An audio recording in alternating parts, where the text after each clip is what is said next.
அனைவருக்கும் வணக்கம். நம்ம டெய்லி ப்ரிலிம்ஸ் பாயிண்ட் ஆஃப்ல ஒரு 5 கொஸ்டின்ஸ் பார்க்குறோம். இன்னைக்கு என்ன கொஸ்டின்ஸ் இருக்கு அப்படிங்கிறத பார்ப்போம். So first question, who is set to head the joint parliamentary committee to look in to the Waqf bill அப்படின்னு கேட்டிருக்காங்க. வக்ஃப் மசோதாவை ஆராய்வதற்கான நாடாளுமன்ற கூட்டுக்குழுவுக்கு யார் தலைமை தாங்க உள்ளார் அப்படின்னு கேட்டிருக்காங்க. ஸோ யார் அப்படின்னு பார்த்தோம்னா ஜெகதாம்பிகா பால் அப்படிங்கிற இவங்க தலைமையில தான் இந்த வக்ஃப் மசோதா சமீபத்தில் பாராளுமன்றத்தில் கொண்டு வந்திருப்பாங்க. ஸோ அதில் நிறைய சர்ச்சைகள் இருக்கு அப்படின்னு சொல்லி எதிர்கட்சிகள் ஒரு ஜாயிண்ட் பார்லிமெண்டரி கமிட்டி போடணும் அப்படிங்கிறத ரெக்வஸ்ட் பண்ணியிருப்பாங்க. ஸோ அந்த வகையில ஜெகதாம்பிகா பால் அவங்க தலைமையில இந்த ஒரு ஜேபிசி போட்டிருக்காங்க. சரியா? அடுத்தது, what reason did Mountbatten give for choosing 15th August as India's independence day அப்படின்னு கேட்டிருக்காங்க. சரியா? தமிழ்ல பார்த்தோம்னா, இந்திய சுதந்திர தினம் ஆகஸ்ட் 15 தேர்ந்தெடுக்க மவுண்ட் பேட்டன் என்ன காரணம் கூறினார் அப்படின்னு சொல்லி கேட்டிருக்காங்க. ஸோ அவர் தெரிவித்த காரணம் என்னவாக இருந்துச்சு அப்படின்னு பார்த்தோம்னா, ஜப்பான் 2ஆம் உலகப் போரில் சரணடைந்த நாளாக இருந்த அந்த ஆகஸ்ட் 15 தான் இந்தியாவுக்கு கொடுக்குறோம் அப்படிங்கிற மாதிரி சொல்லியிருப்பாங்க. வரலாற்று ரீதியாக அப்படிதான் சொல்லப்படுது. ஓகேங்களா? ஜப்பான் ஆகஸ்ட் 15, 1945 அமெரிக்கா கிட்ட சரணடைஞ்சிருப்பாங்க. ஓகேங்களா?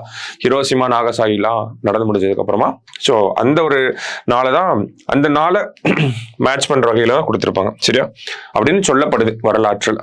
ஓகே. அடுத்தது, who is appointed as the ambassador of India to America? அமெரிக்காவுக்கான இந்திய தூதராக நியமிக்கப்பட்டவர் யார் அப்படின்னு பார்த்தோம்னா வினய் குவாத்ரா அப்படிங்கிற இந்த நபர் தான். சரிங்களா? அடுத்தது, who is appointed as the chairman of TNPSC?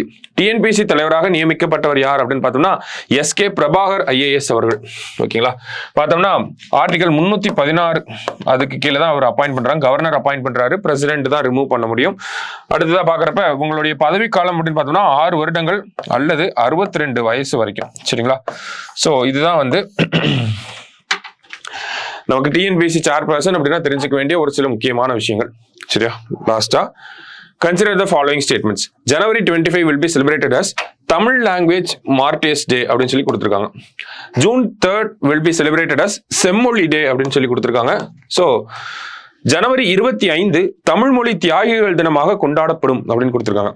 June 3ஆம் தேதி செம்மொழி தினமாக கொண்டாடப்படும் அப்படின்றத சொல்லியிருக்காங்க. ஸோ ரெண்டுமே நமக்கு சரியான ஸ்டேட்மெண்ட் தான். ஓகேங்களா? நம்மளுடைய தமிழ் வளர்ச்சித்துறை அமைச்சர் அவர்கள் இந்த ஒரு ஸ்டேட்மெண்ட்டை நமக்கு சொல்லியிருக்காங்க. முன்னாடி இதை நம்ம பார்த்துட்டோம்.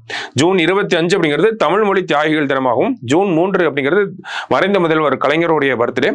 ஸோ அந்த தினத்தை வந்து செம்மொழி தினமாக கொண்டாட போறோம் அப்படிங்கிறத சொல்லியிருக்காங்க தமிழக அரசாங்கத்தின் சார்பில். சரிங்களா? ஸோ இன்னைக்கு ப்ரிலிம்ஸ் பாயிண்ட் ஆஃப்ல 5 கொஸ்டின் பார்த்துருக்கோம். நாளைக்கு 5 கொஸ்டின்ல மீட் பண்ணலாம். தேங்க்யூ.